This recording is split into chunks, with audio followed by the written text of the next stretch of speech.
Friday, everybody. We have reached the end of the work week. We have reached the end of the school week. We are staring down the weekend.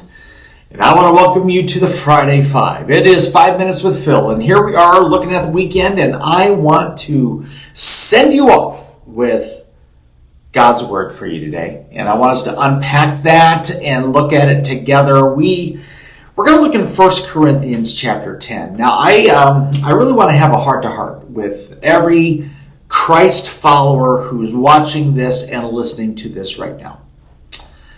Because I think there is something to be said about guarding our testimony and keeping it pure, keeping it right. We very much want to preserve our testimony.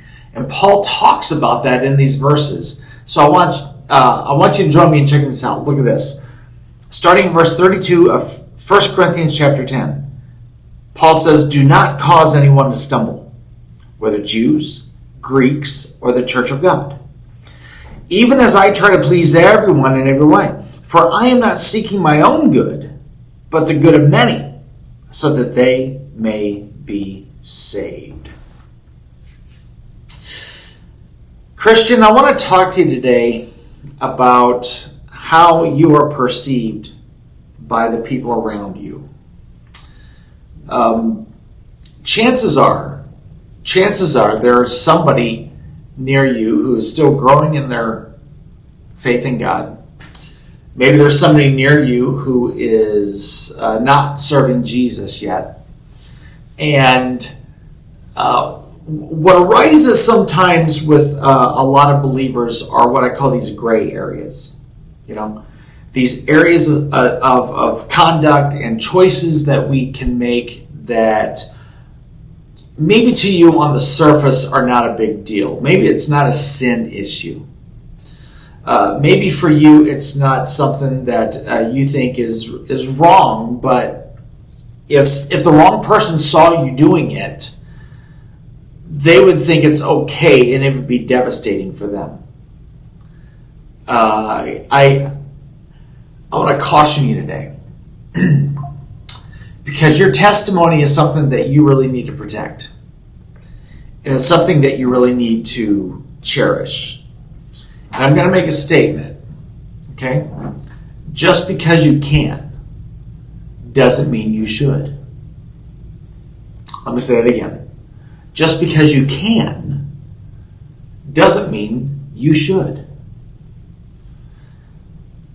Paul is actually deferring his own comfort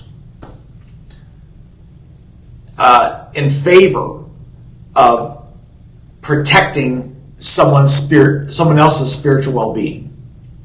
So in other words, if let's take an easy one, okay? Drinking alcohol. I know there will be people watching this that think it's not a big deal, and then there's others that will think that it is a big deal. I don't drink, never have, never plan to. Okay, but if somebody in my church saw me drinking alcohol, what does that say? That tells them that it's okay. Now, I have people in my life that are recovering from different things. And if they see me doing something that would cause them to stumble, and they embrace that because they saw me embracing it, well, it might not be devastating for me, but it could be absolutely devastating for them. Just because I think I could drink, which I don't, doesn't mean I should. What am I trying to say? We need to guard our conduct, very much so. We need to be careful what we do, because it's not just about us. It's also about the people around us. So this goes for like our language. This goes for our conduct. This goes for where we go. This goes for what we do. There is always somebody near us who will be weaker than us. And they are going to watch what we do, and they will, because you are representing Jesus, they will embrace your example, good or bad.